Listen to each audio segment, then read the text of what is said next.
हाँ तो दोस्तों नमस्कार, आप सभी का हमारे इस YouTube चैनल पर स्वागत है। आज हम इस वीडियो में चर्चा करेंगे कि पीटीटी एंड बीएसटीसी जो ऑनलाइन क्लासें चल रही है उनके बारे में हम इस वीडियो में चर्चा करेंगे। यानी पीटीटी एंड बीएसटीसी में जो राजस्थान जीके का जो महत्वपूर्ण टॉपिक लगता है उनके बारे में हम चर्चा करेंगे। यानी राजस्थान जीके के टॉप क्वेश्चनों के बारे में हम इस वीडियो में चर्चा करेंगे। ये महत्वपूर्ण प्रश्न है जो व्याख्या सहित इस क्लास में आपको देखने को मिलेगा और आप रेगुलर इस क्लास को ज्वाइन करते रहें और जैसे जैसे क्लासें चल रही है वैसे वैसे आप क्लासें ज्वाइन करते रहें। और यदि आप इस चैनल पर नए हैं तो यदि आपको क्लासें अच्छी लगी तो चैनल को सब्सक्राइब जरूर करें और क्लास को लाइक भी जरूर करें। और यदि आपने अभी तक टेलीग्राम चैनल को ज्वाइन नहीं किया तो टेलीग्राम चैनल को भी ज्वाइन कर लिए। वहां पर टेलीग्राम चैनल पर यानी हर क्लास की जो पीडीएफ है वो उपलब्ध करवाई जाती है। तो दोस्तों हम पहले क्वेश्चन की चर्चा करते हैं। यानी ये क्वेश्चन है जो पीटीटी एंड बीएसटीसी एग्जाम में यानी बार बार यानी रिपीट हुए क्वेश्चन है और साथ में अन्य एग्जामों में आए हुए क्वेश्चन है। तो पहला क्वेश्चन है कि विख्यात महिला समाज सुधारक यानी छगनबेन राजस्थान के किस क्षेत्र से संबंधित थी, किस क्षेत्र से संबंधित थी। इसमें ऑप्शन था कि जोधपुर और जयपुर और उदयपुर और बीकानेर। ये चार ऑप्शन दिए गए थे और पूछा गया था कि जो महिला सुधारक है यानी छगनबेन राजस्थान के किस क्षेत्र से संबंधित थी। तो ये छगनबेन है वो यानी जोधपुर क्षेत्र से संबंधित थी। तो ए ऑप्शन हमारा इससे आंसर सही होगा, ए ऑप्शन यानी जोधपुर यानी जिले से संबंधित थी छगनबेन। अगले क्वेश्चन की हम चर्चा करें तो अगला क्वेश्चन आता है कि राजस्थान में स्पीड पोस्ट सेवा की शुरुआत की गई थी। यानी स्पीड पोस्ट सेवा की शुरुआत कब की गई थी। ऑप्शन था 1985, 1986, 1987 और 1988। ये चार ऑप्शन दिए गए थे और जो स्पीड पोस्ट की सेवा है उसकी शुरुआत राजस्थान में कब की गई तो 1986 में की गई थी। कब 1986 में की गई। तो बी ऑप्शन हमारा इस क्वेश्चन का आंसर है जो सही होगा, बी ऑप्शन 1986 यानी स्पीड पोस्ट सेवा की शुरुआत राजस्थान में की गई थी 1986 में। अगले क्वेश्चन की हम चर्चा करें तो अगला क्वेश्चन आता है कि रामसागर वन्य जीव अभ्यारण्य स्थित है। यानी राजस्थान में जो रामसागर वन्य जीव है वो अभ्यारण्य है वो कौन सी जिले में स्थित है। तो ऑप्शन ए था कि धौलपुर, ऑप्शन बी था बांसवाड़ा, ऑप्शन सी था चित्तौड़गढ़ और ऑप्शन डी था बारा। तो रामसागर वन्य जीव अभ्यारण्य है वो धौलपुर जिले में स्थित है। तो ऑप्शन ए इसका सही होगा। कौन सा, धौलपुर जिले। ऑप्शन ए इसका आंसर जो सही होगा। ऑप्शन ए रामसागर वन्य जीव अभ्यारण्य कहां पर, धौलपुर जिले में, धौलपुर जिले में रामसागर वन्य जीव अभ्यारण्य। अगले क्वेश्चन की हम चर्चा करें तो अगला क्वेश्चन है कि पृथ्वीराज चौहान तृतीय का समकालीन यानी चालुक्य शासक कौन था। यानी पृथ्वीराज चौहान तृतीय का यानी समकालीन चालुक्य शासक पूछा है इस क्वेश्चन में। ऑप्शन ए था भीमदेव प्रथम, ऑप्शन बी था भीमदेव द्वितीय और ऑप्शन सी था जयचंद और ऑप्शन डी था परमारदी। तो इसमें इन पृथ्वीराज चौहान तृतीय के जो समकालीन चालुक्य शासक था तो कौन था, भीमदेव द्वितीय था, भीमदेव द्वितीय। तो ऑप्शन बी इसका आंसर है जो सही होगा। कौन था, भीमदेव द्वितीय, बी ऑप्शन इस प्रश्न का सही आंसर होगा। अगले क्वेश्चन की हम चर्चा करें तो अगला क्वेश्चन था कि अरावली में निम्न शिखरों में से सबसे नीचा शिखर कौन सा है। अरावली जो पर्वतमाला है उनमें से यानी सबसे नीची चोटी पूछी गई है, नीचा शिखर कौन सा है उसके बारे में पूछा गया। तो ऑप्शन ए था कुमलगढ़, ऑप्शन बी था तारागढ़ और ऑप्शन सी था सज्जनगढ़ और ऑप्शन डी था रघुनाथगढ़। तो कुमलगढ़ जो पहाड़ी है वो कहां पर है तो राजसमंद जिले में। किस जिले में, राजसमंद। कुमलगढ़ पहाड़ी कहां पर है, राजसमंद जिले में। और तारागढ़ है जो एक अजमेर में, तारागढ़ अजमेर। और एक तारागढ़, ये तारागढ़ पहाड़ी तो अजमेर में और तारागढ़ जो दुर्ग है वो है बूंदी जिले में। और सज्जनगढ़ है वो यानी अलवर, सज्जनगढ़ अलवर। और रघुनाथगढ़ है वो कहां पर है, सीकर जिले में। कहां पर है, सीकर जिले में। रघुनाथगढ़ कहां पर है, सीकर जिले में। यानी कुमलगढ़ राजसमंद में और तारागढ़ है जो अजमेर में और सज्जनगढ़ अलवर में और रघुनाथगढ़ है वो कहां पर है, सीकर जिले में, सीकर जिले में। तो इस क्वेश्चन की बात करें कि इस क्वेश्चन का सही आंसर कौन सा है तो ऑप्शन ए था कुमलगढ़, ऑप्शन बी था तारागढ़ और ऑप्शन सी था सज्जनगढ़ और ऑप्शन डी था रघुनाथगढ़। तो इसका आंसर है जो तारागढ़ है जो सही ऑप्शन है। यानी अरावली का सबसे नीचा शिखर कौन सा है तो तारागढ़। तो इसका बी ऑप्शन है जो सही होगा, बी ऑप्शन इसका सही हो जाएगा। अगले क्वेश्चन की हम चर्चा करें तो अगला क्वेश्चन आता है कि निम्न में से कौन सा आभूषण कान पर पहना जाता है, कान पर पहना जाता है। तो बात करें ऑप्शन ए है टिक्का, ऑप्शन बी है बुल्ली, ऑप्शन सी है टोंटी, ऑप्शन डी है रमजोल, रिमजोल। ये आभूषण कान पर कौन सा आभूषण पहना जाता है उसके बारे में पूछा गया है। तो टोंटी आभूषण है वो कहां पर पहना जाता है, कान पर पहना जाता है। तो ऑप्शन सी है इसका सही आंसर होगा, सी ऑप्शन सही आंसर है। अगले क्वेश्चन की हम चर्चा करें तो अगला क्वेश्चन आता है कि वंश भास्कर के लेखक कौन थे, वंश भास्कर के लेखक कौन थे। तो ऑप्शन ए है चंद्रवरदाई, ऑप्शन बी है जगजीवन, और ऑप्शन सी है जयचल सूरी, और ऑप्शन डी है सूर्यमल मिश्रा।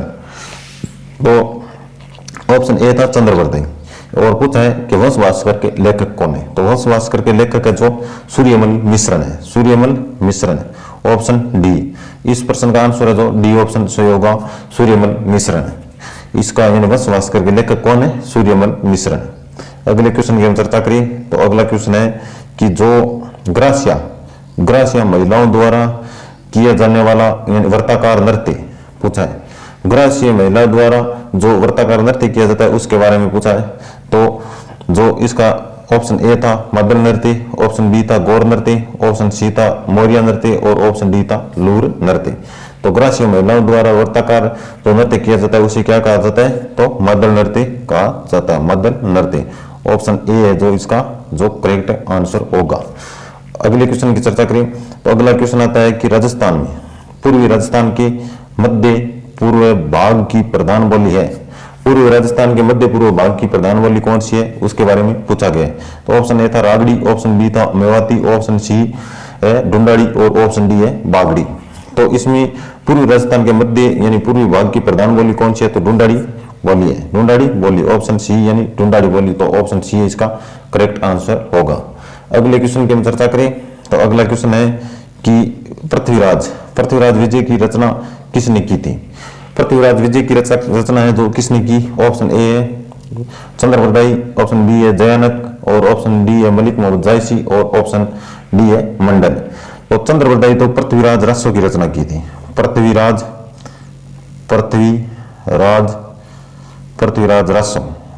रासो की रचना किसने की, चंद्रवरदाई ने की थी। लेकिन जयानक भट्ट है जो किसकी रचना करता है, तो पृथ्वीराज विजय की। तो ऑप्शन बी इसका सही आंसर होगा। पृथ्वीराज विजय की जो रचना है वो किसने की, जयानक भट्ट। लेकिन पृथ्वीराज रासो, ये दो ग्रंथ थे, पृथ्वीराज विजय और पृथ्वीराज रासो। यानी पृथ्वीराज विजय की जो रचना है जो चंद्रवरदाई ने की, और जो ये पृथ्वीराज विजय है इसकी रचना है जो जयानक भट्ट ने की, और पृथ्वीराज रासो की रचना चंद्रवरदाई ने की थी। अगले क्वेश्चन की हम चर्चा करें तो अगला क्वेश्चन आता है कि राज्य के किस किले को सुवर्णगिरी कहा जाता है। राजस्थान का ऐसा कौन सा दुर्ग है जिसे सुवर्णगिरी कहा जाता है। तो ऑप्शन ए था जोधपुर किले को, ऑप्शन बी था जालौर किले को, ऑप्शन डी था बूंदी किले को, और ऑप्शन डी था आमेर किले को। यानी कि जो सुवर्णगिरी है वो किस किले को कहा जाता है, तो जालौर के किले को सुवर्णगिरी कहा जाता है, जालौर के किले को। ऑप्शन बी इसका सही आंसर होगा। जालौर के किले को क्या कहा जाता है, सुवर्णगिरी दुर्ग कहा जाता है। अगले क्वेश्चन की हम चर्चा करें तो अगला क्वेश्चन है कि जो फारसी इतिहासकार ने अश्वत्थ वाला राजा किसे कहा है। फारसी इतिहासकार ने अश्वत्थ वाला राजा किसे कहा गया। तो ऑप्शन ए था मालदेव, ऑप्शन बी था राव चंद्रसेन, ऑप्शन सी था राव जोधा, और ऑप्शन डी था राव भिक्का। तो ये जो फारसी इतिहासकार है जो इसने अश्वत्थ वाला राजा किससे कहा था, तो राव मालदेव को कहा था। ऑप्शन ए इसका सही आंसर होगा। किसको कहा था, राव मालदेव को। तो ऑप्शन ए इसका करेक्ट आंसर होगा। और चंद्रसेन को भुल्ला विसरा राजा भी कहा जाता है, भुल्ला विसरा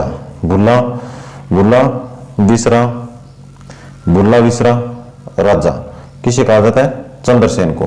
भुल्ला विसरा राजा किसे कहा जाता है, चंद्रसेन को। और अश्वत्थ वाला राजा किसे कहते हैं, मालदेव को। अश्वत्थ वाला राजा मालदेव को, भुल्ला विसरा राजा चंद्रसेन को। अगला क्वेश्चन है कि गांधी सागर बांध किस नदी पर बनाया गया। गांधी सागर बांध है वो किस नदी पर बना है। तो ऑप्शन ए है मई नदी, ऑप्शन बी है चंबल नदी, ऑप्शन सी है पार्वती, और ऑप्शन डी है बनास नदी। लेकिन गांधी सागर बांध के बारे में पूछा है कि गांधी सागर बांध है वो किस नदी पर बनाया गया था।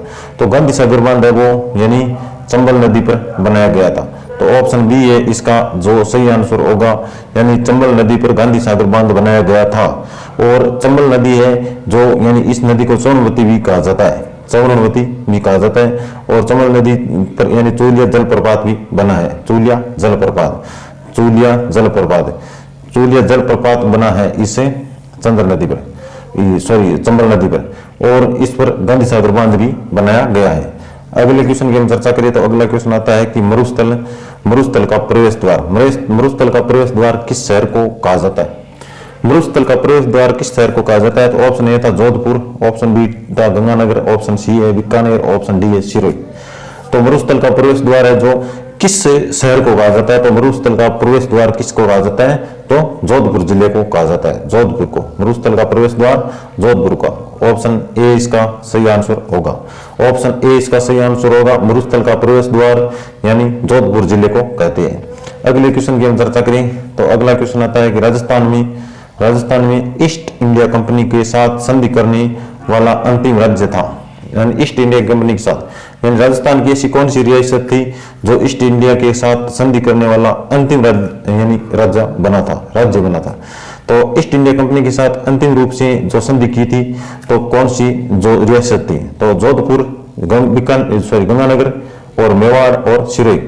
तो अंतिम रूप से संधि करने वाली रियासत थी वो सिरोही थी। तो ऑप्शन डी इसका जो आंसर है वो सही होगा, ऑप्शन डी इसका करेक्ट आंसर होगा। अगले क्वेश्चन की हम चर्चा करें तो अगला क्वेश्चन है कि राज्य में सर्वाधिक मसाले किस जिले में उत्पादित होते हैं? राज्य में सर्वाधिक मसाले किस जिले में उत्पादित होते हैं? तो ऑप्शन ए था Jodhpur, option B Ganganagar, option C Baran और ऑप्शन डी है जो बांसवाड़ा। तो बात करें इस जोधपुर की तो यहाँ पर जो मिर्च मसाले जो जोधपुर के प्रसिद्ध है, यानी मथानिया की मिर्चें बहुत प्रसिद्ध है, लेकिन यानी मसाले किस जिले में उत्पादित होते हैं? सर्वाधिक उत्पादित पूछा जाए तो कहां पर होता है? बारां जिले में। कहां पर? बारां जिले में। सी ऑप्शन है जो इस प्रश्न का जो करेक्ट आंसर होगा। अगले क्वेश्चन की हम चर्चा करें तो अगला क्वेश्चन आता है कि प्रशासनिक दृष्टि से निम्न में से सबसे छोटी इकाई है। प्रशासनिक दृष्टि से जो निम्न में से सबसे छोटी इकाई कौन सी है? तो इसमें ऑप्शन ए है तहसील, बी है जिला और सी है खंड और डी है पंचायत समिति। तो सबसे छोटी इकाई की बात करें तो सबसे छोटी इकाई कौन सी है? तो तहसील है। ऑप्शन ए इसका जो करेक्ट आंसर हो जाएगा, ऑप्शन ए। अगले क्वेश्चन की हम चर्चा करें तो अगला क्वेश्चन आता है कि तो दोस्तों ये पीटीटी एंड बीएसटीसी के लिए इन महत्वपूर्ण क्लासें चल रही है, इस क्लास का आप आनंद लें। और यदि आप इस चैनल पर नए जुड़ रहे हैं तो साथ में चैनल को सब्सक्राइब भी करके रखें। यदि आपको क्लासें अच्छी लगे तो चैनल को सब्सक्राइब भी करते रखें, और जैसे जैसे ये क्लासें चल रही है वैसे वैसे आप क्लासें ज्वाइन करते रहें और आपकी जीके या जीएस की जो तैयारी है बहुत मजबूत हो जाएगी पीटीटी में। जैसे पीटीटी में जीके जीएस का जो पार्ट पूछा जाता है उसमें से 80 से 90% इस क्लासों से आपको क्वेश्चन देखने को मिलेंगे।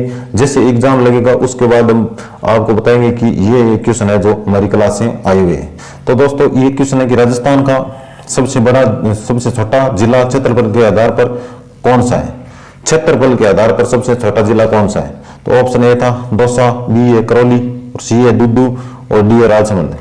तो सबसे छोटा जिला पहले था धौलपुर। 2023 में पहले कौन सा जिला था? धौलपुर। पहले धौलपुर जिला था सबसे छोटा जिला, लेकिन जैसे ही राजस्थान में यानी मार्च 2023 में नए जिले बने 19, उसके बाद में सबसे छोटा जिला कौन सा हो गया? डुड्डू हो गया। सबसे छोटा जिला कौन सा हो गया? डुड्डू हो गया।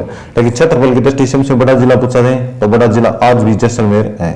आज भी सबसे बड़ा जिला है जो जैसलमेर है। सबसे बड़ा जिला जैसलमेर। जनसंख्या की दृष्टि से सबसे छोटा जिला जैसलमेर। जनसंख्या की दृष्टि से सबसे छोटा जिला है जैसलमेर और क्षेत्रफल की दृष्टि से सबसे बड़ा जिला है जैसलमेर। लेकिन 2023 से पहले जो सबसे छोटा जिला था धौलपुर, जिसका क्षेत्रफल 3033 किलोमीटर था। लेकिन अब ये वर्तमान में बात करें तो वर्तमान में सबसे छोटा जिला है जो है डुड्डू। अगले क्वेश्चन की हम चर्चा करें तो अगला क्वेश्चन आता है कि क्षेत्रफल की दृष्टि से राजस्थान का सबसे बड़ा जिला कौन सा है? अब पिछले क्वेश्चन में हम चर्चा की कि क्षेत्रफल की दृष्टि से सबसे बड़ा जिला कौन सा है? तो जैसलमेर है। इसका ऑप्शन सी इसका आंसर सही होगा। कौन सा जिला है? Jaisalmer. Correct answer C option. अगले क्वेश्चन की हम चर्चा करें तो अगले क्वेश्चन की बात करें तो अगला क्वेश्चन आता है कि क्षेत्रफल में राजस्थान का जैसलमेर जिला धौलपुर से कितना गुना बड़ा है? क्षेत्रफल की दृष्टि से राजस्थान का जो जैसलमेर जिला है वो धौलपुर से कितना गुना बड़ा है? तो 12.66 गुना बड़ा है। ऑप्शन ए इसका सही आंसर होगा। ऑप्शन ए 12.66 गुना बढ़ा है धौलपुर से जैसलमेर। अगले क्वेश्चन की हम चर्चा करें तो अगला क्वेश्चन आता है कि जो रामदेवरा जैसलमेर जिला मुख्यालय से किस दिशा में स्थित है। रामदेवरा है वो जिला मुख्यालय से किस दिशा में स्थित है। तो ऑप्शन ए है उत्तर, ऑप्शन बी है दक्षिण, ऑप्शन सी है पूर्व और ऑप्शन डी है पश्चिम। तो रामदेवरा है वो जैसलमेर जिला मुख्यालय से बात करें तो ये पूर्व दिशा में स्थित है। तो ऑप्शन सी इसका सही आंसर होगा, ऑप्शन सी इसका करेक्ट आंसर होगा। अगले क्वेश्चन की हम चर्चा करें तो अगला क्वेश्चन आता है कि डोंगला एवं कापासन किस जिले की तहसीलें हैं। डोंगला एवं कापासन, तो बात करें ऑप्शन ए था डूंगरपुर, बी था जालौर, ऑप्शन सी था प्रतापगढ़, ऑप्शन डी था चित्तौड़गढ़। तो डोंगला एवं कापासन है जो ये यानी चित्तौड़गढ़ जिले की जो महत्वपूर्ण तहसीलें हैं, चित्तौड़गढ़ जिले की। तो ऑप्शन डी इसका सही आंसर होगा, ऑप्शन डी इसका करेक्ट आंसर हो जाएगा। अगले क्वेश्चन की हम चर्चा करें तो अगला क्वेश्चन आता है कि नवगठित प्रतापगढ़ जिला पूर्व में किन जिलों के भूभाग से बना है। यानी जो प्रतापगढ़ जिला बनाया गया था वो कौन कौन सी जिलों का यानी थोड़ा थोड़ा क्षेत्र काट के ये प्रतापगढ़ जिले की स्थापना की गई। तो पहले था ऑप्शन ए था चित्तौड़गढ़, और ऑप्शन बी है चित्तौड़गढ़ बांसवाड़ा उदयपुर, और ऑप्शन सी है चित्तौड़गढ़ एवं बांसवाड़ा, और ऑप्शन डी है चित्तौड़गढ़ एवं उदयपुर। तो प्रतापगढ़ जिला जब बना तो थोड़ा भाग चित्तौड़गढ़ का, थोड़ा बांसवाड़ा का और थोड़ा उदयपुर का, 3 जिलों का यानी थोड़ा थोड़ा भाग काट के प्रतापगढ़ जिले को बनाया गया। तो ऑप्शन बी इसका सही आंसर होगा, ऑप्शन बी चित्तौड़गढ़, बांसवाड़ा और उदयपुर। बी ऑप्शन इस क्वेश्चन का करेक्ट आंसर होगा, B option is the correct answer. अगले क्वेश्चन की हम चर्चा करें तो अगला क्वेश्चन आता है कि मुगल काल में जिला क्या कहलाता था। मुगल काल में जिलों को क्या कहते। तो ऑप्शन ए था सरकार, ऑप्शन बी था परगना, ऑप्शन सी था विषय और ऑप्शन डी था जिला। तो मुगल काल में जिलों को क्या कहते थे। तो सरकार कहा जाता था। ऑप्शन ए है जो इसका करेक्ट आंसर होगा, option A correct answer. Mughal काल में जिले को क्या कहते हैं, सरकार कहा जाता था। अगले क्वेश्चन की हम चर्चा करें तो अगला क्वेश्चन आता है कि मामादेव का कुंड किस दुर्ग में स्थित है। तो मामादेव के कुंड किस दुर्ग में। तो ऑप्शन ए है गागरोन, ऑप्शन बी है रणथंभौर, ऑप्शन सी है कोमलगढ़ और ऑप्शन डी है तारागढ़। तो दोस्तों आपको इन क्वेश्चनों का यदि आपको आंसर पता है तो आप कमेंट बॉक्स में छापते चले, कमेंट बॉक्स में बताते चले कि इस क्वेश्चन का आंसर यह होगा। तो दोस्तों मामादेव का कुंड है वो किस दुर्ग में स्थित है। तो मामादेव का कुंड जो कोमलगढ़ दुर्ग में स्थित है। तो ऑप्शन सी इसका सही आंसर होगा, option C is the correct answer, option C है जो इसका सही आंसर हो जाएगा। अगले क्वेश्चन की हम चर्चा करें तो अगला क्वेश्चन आता है कि अलवर जिला किस संभाग का भाग है। अलवर जिला है वो किस संभाग का भाग है। ऑप्शन ए है भरतपुर, ऑप्शन बी है अजमेर, ऑप्शन सी है जयपुर, ऑप्शन डी है उदयपुर। तो अलवर जिला है वो किस संभाग का भाग है। तो जयपुर जिले का भाग है, जयपुर जिले का भाग है, ऑप्शन सी है जो इसका करेक्ट आंसर होगा। दोस्तों ये क्लासें हमेशा रेगुलर चल रही है, यानी एक तो सुबह 8:30 बजे क्लास आ रही है और एक शाम को 5 बजे। इन 2 क्लास यानी जीके की रोजाना यानी 2 क्लास होती है। उन क्लास में आपको यानी टॉप क्वेश्चन देखने को मिलते हैं। इन क्वेश्चनों में से पीटीटी एंड बीएसटीसी में एग्जाम में आपको पक्का क्वेश्चन देखने को मिलेगा, यानी 80 से 90% क्वेश्चन है जो इन क्लासों से मिल जाएगा। अगले क्वेश्चन की हम चर्चा करें तो अगला क्वेश्चन है कि जिला प्रतापगढ़ कब अस्तित्व में आया, यानी प्रतापगढ़ जिला है वो कब बनाया गया था। तो ऑप्शन ए था 2005, 2007 और ऑप्शन सी है 2006 और डी है 2008। तो प्रतापगढ़ जिला है वो कब बनाया गया। तो 2008 में बनाया गया था, 2008 में बनाया गया। तो इस क्वेश्चन का आंसर करेक्ट आंसर है डी ऑप्शन, 2008 में प्रतापगढ़ जिला बनाया गया। अगले क्वेश्चन की हम चर्चा करें तो अगला क्वेश्चन आता है कि सर्वाधिक नदियों कौन से संभाग में है। सर्वाधिक नदियां जो कौन से संभाग में। तो दोस्तों आपको क्लासें कैसी लग रही और हर संडे को मैं लाइव आऊंगा, उस समय आपकी कोई परेशानी हो क्लास के बारे में तो आप पूछ सकते हो। और एग्जाम पीटीटी एग्जाम और बीएसटीसी एग्जाम के बारे में कोई भी आपको परेशानी है तो संडे के दिन हम लाइव आएंगे, आप लाइव में आप हमारे साथ चर्चा भी कर सकते हो। तो दोस्तों सर्वाधिक नदियों की बात करें तो ऑप्शन ए था जयपुर, ऑप्शन बी है जोधपुर, ऑप्शन सी है कोटा और ऑप्शन डी है अजमेर। तो सर्वाधिक नदियों वाला संभाग पूछा जाए तो कौन सा जो संभाग है उसमें सर्वाधिक नदियां हैं। तो कोटा संभाग में सर्वाधिक नदियां हैं, कोटा संभाग में। ऑप्शन सी है इसका करेक्ट आंसर होगा, ऑप्शन सी करेक्ट आंसर। अगले क्वेश्चन की हम चर्चा करें तो अगला क्वेश्चन आता है अक्षय तृतीया, अक्षय तृतीया निम्न में से किस शहर का स्थापना दिवस है? अक्षय तृतीया है जो निम्न में से किस शहर का स्थापना दिवस है? तो ऑप्शन ए है जोधपुर, ऑप्शन बी है अजमेर और ऑप्शन सी है कोटा और ऑप्शन डी है बीकानेर। तो अक्षय तृतीया है उस दिन बीकानेर शहर को बसाया गया था, तो ऑप्शन डी इसका सही आंसर होगा। बीकानेर शहर को बसाया गया था और 1488 में, और उस दिन यानी अक्षय तृतीया थी। और किसने बसाया? तो राव भिक्का ने बसाया था, राव भिक्का ने बसाया था। राव जोधा ने जोधपुर और राव भिक्का ने बीकानेर को बसाया था। अगले क्वेश्चन की हम चर्चा करें तो अगला क्वेश्चन आता है कि भारत छोड़ो आंदोलन, भारत छोड़ो आंदोलन का प्रारंभ हुआ था। भारत छोड़ो आंदोलन की शुरुआत कब हुई थी? तो इसमें ऑप्शन दिया है 9 अगस्त 1940, बी ऑप्शन है 9 अगस्त 1941 और सी ऑप्शन है 9 अगस्त 1942 और डी ऑप्शन है 9 अगस्त 1943। तो भारत छोड़ो आंदोलन की जो शुरुआत है वो 9 अगस्त 1942 को हुई थी, 9 अगस्त 1942 को हुई थी, 9 अगस्त 1942 को हुई। सी ऑप्शन है जो इसका करेक्ट आंसर होगा। अगले क्वेश्चन की हम चर्चा करें तो अगला क्वेश्चन आता है कि कुंभलगढ़ किला, कुंभलगढ़ किला किस जिले में स्थित है? कुंभलगढ़ किला है जो किस जिले में स्थित है? तो ऑप्शन ए है उदयपुर, ऑप्शन बी है सिरोही, ऑप्शन सी है चित्तौड़गढ़ और ऑप्शन डी है राजसमंद। लेकिन कुंभलगढ़ किला तो किस जिले में है? राजसमंद जिले में स्थित है। कुंभलगढ़ किला राजसमंद जिले में स्थित है। लेकिन गुरु शिखर चोटी जो राजस्थान की सबसे ऊंची चोटी है गुरु शिखर चोटी है वो कहां पर है? शिखर जिले में है और इसकी 1722 एंड 1727 की जो मीटर है इसकी ऊंचाई है, 1727 एंड 22। इसकी गुरु शिखर की ऊंचाई राजस्थान की सबसे ऊंची चोटी पूछी जाए तो कौन सी? गुरु शिखर। यानी गुरु शिखर कहां पर है? सिरोही जिले में स्थित है। अगले क्वेश्चन की हम चर्चा करें तो अगला क्वेश्चन आता है मेहरानगढ़ किला, मेहरानगढ़ किला कहां स्थित है? मेहरानगढ़ किला कहां पर स्थित है? तो मेहरानगढ़ किला ऑप्शन ए है जालौर, ऑप्शन बी है जैसलमेर, ऑप्शन सी है जोधपुर और ऑप्शन डी है बांसवाड़ा। तो मेहरानगढ़ का किला है वो कहां पर है? तो जोधपुर जिले में मेहरानगढ़ का दुर्ग स्थित है, जोधपुर जिले में मेहरानगढ़ दुर्ग स्थित है। ऑप्शन सी इसका जो करेक्ट आंसर होगा। अगले क्वेश्चन की हम चर्चा करें तो अगला क्वेश्चन है कि काट रेन बसेरा महल राजस्थान के किस जिले में स्थित है? तो ऑप्शन ए है बीकानेर, ऑप्शन बी है उदयपुर, ऑप्शन सी है जोधपुर, ऑप्शन डी है झालावाड़। लेकिन काट का रेन बसेरा महल है वो राजस्थान में झालावाड़ जिले में स्थित है, तो ऑप्शन डी इसका सही आंसर होगा। ऑप्शन डी इसका सही आंसर हो जाएगा जो झालावाड़ जिले में स्थित है। अगले क्वेश्चन की हम चर्चा करें तो अगला क्वेश्चन है कि राजस्थान में वर्तमान में कितने नगर निगम है? राजस्थान में वर्तमान में कितने नगर निगम है? ये एक महत्वपूर्ण यानी मोस्ट क्वेश्चन है। इस क्वेश्चन में से आपको कुछ ना कुछ फैक्ट है जो पीटीटी एंड बीएसटीसी में आपको देखने को मिलेगा। राजस्थान में वर्तमान में कितने नगर निगम है? ऑप्शन ए है 5, ऑप्शन बी है 8, ऑप्शन सी है 11 और ऑप्शन डी है 16। लेकिन राजस्थान में बात करें वर्तमान में नगर निगम तो 11 नगर निगम है, तो ऑप्शन सी इसका सही आंसर होगा।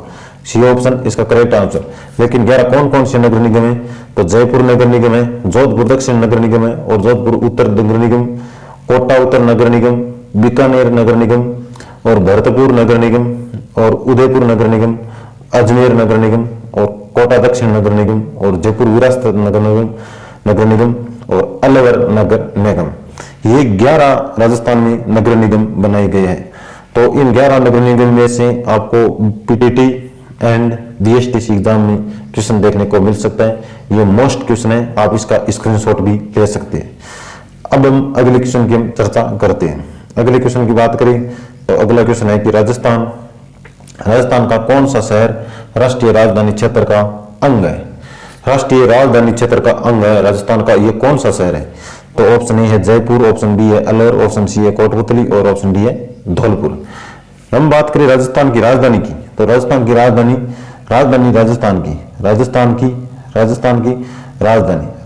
राजधानी तो सबको पता है कौन सी है? जयपुर है। लेकिन राष्ट्रीय राजधानी का क्षेत्र का अंग कौन सा है यह पूछा इस क्वेश्चन में। राजस्थान का कौन सा शहर है जो राष्ट्रीय राजधानी क्षेत्र का अंग बना है? तो वो कौन सा शहर है? अलवर जिला है, अलवर शहर, अलवर जिला। तो ऑप्शन बी इसका करेक्ट आंसर होगा। आप राजधानी नाम देख के आप ऑप्शन ए पर टिक मत कर देना, ऑप्शन ए जयपुर सिर्फ और सिर्फ राजस्थान की राजधानी है, लेकिन राष्ट्रीय राजधानी का क्षेत्र है वो कौन सा है? अलवर है। अब हम अगले क्वेश्चन की चर्चा करते हैं। तो दोस्तों अगले क्वेश्चन की हम चर्चा करेंगे अगली क्लास में। तो दोस्तों ये क्लास आपको कैसे लगी ये कमेंट करके जरूर बताना, और आप टेलीग्राम चैनल पर जरूर जुड़े। टेलीग्राम चैनल की लिंक है वो हमारी इस क्लास के डिस्क्रिप्शन में मिल जाएगी। आपको टेलीग्राम चैनल पर जुड़े, वहां पर हर क्लास की पीडीएफ है वो उपलब्ध करवाई जाएगी। तो दोस्तों ये क्लास आपको कैसे लगी ये जरूर बताना, और यदि क्लास अच्छी लगी तो चैनल को सब्सक्राइब भी करना, और अच्छी नहीं लगी तो चैनल को सब्सक्राइब मत करना। तो मिलता हूं दोस्तों नेक्स्ट क्लास में, तब तक के लिए थैंक यू, जय हिंद।